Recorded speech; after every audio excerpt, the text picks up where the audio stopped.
अपनी कुरान शरीफ है, हमारी कुरान शरीफ, भाई इसका नाम है कुरान शरीफ। लेकिन ये इसमें यार एक भी इतनी दिन से मैं पढ़ रहा हूँ, इसमें एक भी शरीफ वाली बात है ही ना। मुझे ऐसा लगता है कि अगर आपको आतंकवादी बनना है तो आपको ये जरूर पढ़नी चाहिए। ये वीडियो पूरी देखो, बाकी इस जाहिल की बातों का जवाब मैं दूंगा। इसमें एक भी बात ऐसी ना जो ये लिखा हो कि जिस देश में तुम रह रहे हो, जिस देश का खा रहे हो, जिस देश का मतलब कानून हो वहां का कानून फॉलो करो। इसमें ये तक लिखा है कि जिस देश में तुम रह रहे हो अगर तुम कम संख्या में हो तो वहां पे आराम से रहिए, पहले संख्या बढ़ाइए, उसके बाद उसका तख्ता पलट कर दीजिए। पहले तो इसकी शक्ल देख के पता चल रहा है कि इसने कुरान की एक भी लाइन नहीं पढ़ी। अगर इसने कुछ भी कुरान में से पढ़ा होता तो ये उसका प्रूफ देता, ये बताता कि कौन सी आयत में और किस जगह पे ऐसा लिखा है। चलिए तो आज हम बात करते हैं कुरान शरीफ में ये बातें क्या वाकई में लिखी है, जो ये जाहिल आदमी बोल रहा था। तो सीधा मैं आपको बता दूं कुरान इस बारे में क्या कहता है। सूरह अन-नहल, इसमें अल्लाह ताला इंसाफ और भलाई का हुक्म देता है और कहता है जिस देश में आप रहते हो उसका कानून मानना भलाई और इंसाफ है, जब तक वो आपको गुनाह करने पे मजबूर ना कर दे। सूरह अल-राफ, जमीन पर फसाद मत फैलाओ।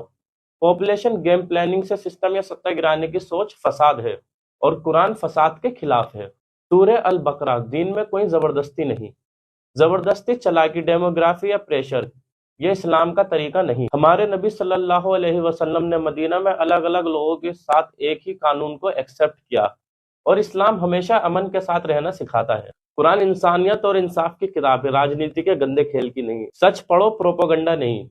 ये जाहिल हमें हमारा धर्म और हमारे धर्म की किताब के बारे में क्या बताएगा, जबकि इस जाहिल ने अपने ही धर्म की किताब नहीं पढ़ी। चलिए तो मैं आपको कुछ चीजें भगवत गीता के बारे में बता देता हूँ, आखिर उसमें क्या लिखा है। भागवत गीता श्लोक 4.11, लोग मुझे जिस रूप में पूछते हैं मैं उन्हें उसी रूप में स्वीकार करता हूँ। मतलब सिंपल है, भगवान एक ही है पर उसको पाने के रास्ते अलग अलग। भागवत गीता श्लोक 12.13, जो किसी से नफरत नहीं करता, सबका मित्र है, दयालु है, वही भक्त है। भागवत गीता श्लोक 5.18, ज्ञानी इंसान सबको बराबर देखता है, चाहे वो ब्राह्मण हो या जानवर।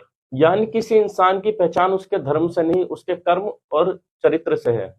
ये वीडियो आप आज इतनी शेयर करो कि हर उस शख्स तक पहुंचे जो भी सोचता है कुरान पढ़ने से इंसान आतंकवादी बन जाता है।